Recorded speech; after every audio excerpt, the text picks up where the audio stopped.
हरे कृष्णा। धर्मराज युधिष्ठिर ने कहा, हे भगवान, मैं आपको नमस्कार करता हूँ।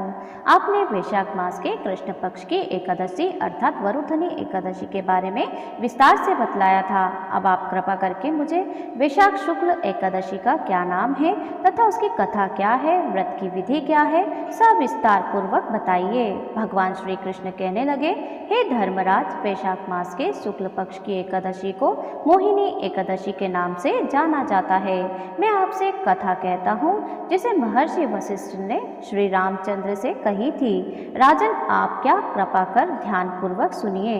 मोहिनी एकादशी व्रत कथा प्रारंभ होती है। एक समय श्री राम बोले, हे गुरुदेव, कोई ऐसा व्रत बताइए जिससे समस्त पाप और दुख का नाश हो जाए। मैंने सीता जी के वियोग में बहुत दुख भोगे हैं। महर्षि वशिष्ठ बोले, हे राम, आपने बहुत सुंदर प्रश्न किया है। आपकी बुद्धि अत्यंत शुद्ध तथा पवित्र है। यद्यपि आपका स्मरण करने नाम मात्र से ही मनुष्य पवित्र और शुद्ध हो जाता है, यह तब भी लोकहित में यह प्रश्न अच्छा है। वैशाख मास में जो एकादशी आती है वह मोहिनी एकादशी है और इसका व्रत करने से मनुष्य सब पापों तथा दुखों से छूटकर मोह जाल से मुक्त हो जाता है।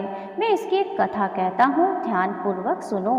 सरस्वती नदी के तट पर भद्रावती नाम की एक नगरी में ध्रुति नामक एक चंद्रवंशी राजा राज्य करता था।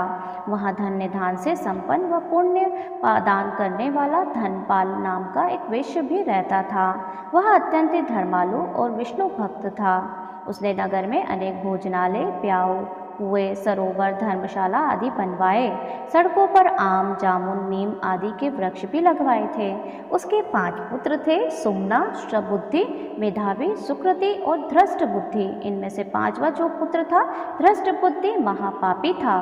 वह पितृ आदि को नहीं मानता था और वह वेश्या, दुराचारी, मनुष्य की संगति में रहकर जुआ खेलता और पर स्त्री के साथ भोग विलास करता था। मांस मदिरा का सेवन करता था। इसी प्रकार अनेक कुकर्मों से वह पिता के धन को नष्ट करता रहता था।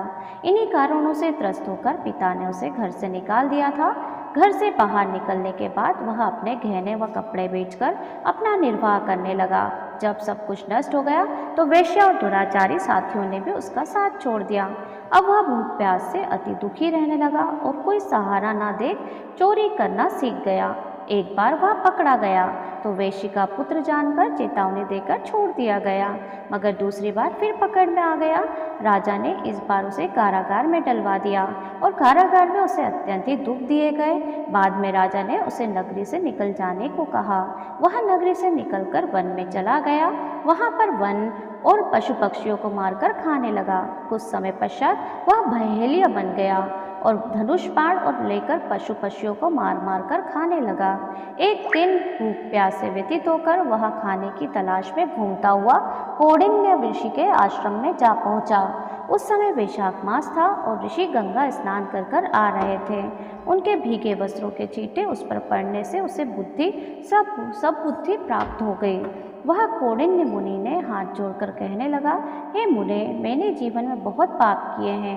आप इन पापों से छूटने का कोई साधारण बिना धन का उपाय बताइए। उनके दीन वचन सुनकर मुनि ने प्रसन्न होकर कहा कि तुम वैशाख शुक्ल की मोहिनी एकादशी का व्रत करो। इससे अनेक जन्मों के लिए तुम्हें मेरु पर्वत जैसे समस्त महापाप भी नष्ट हो जाएंगे। मुनि के वचन सुनकर वह अत्यंत ही प्रसन्न हुआ और उनके द्वारा बताई गई विधि के अनुसार व्रत करने लगा।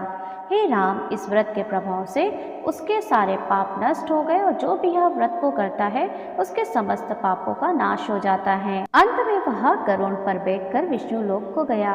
इस व्रत से मोह आदि सब नष्ट हो जाते हैं। संसार में इस व्रत से श्रेष्ठ कोई व्रत नहीं है। इसके महात्म्य को पढ़ने से तथा सुनने से 1000 गोदान का फल प्राप्त होता है। इति श्री मोहिनी एकादशी व्रत कथा समाप्त। तो बोलिए भगवान विष्णु की जय।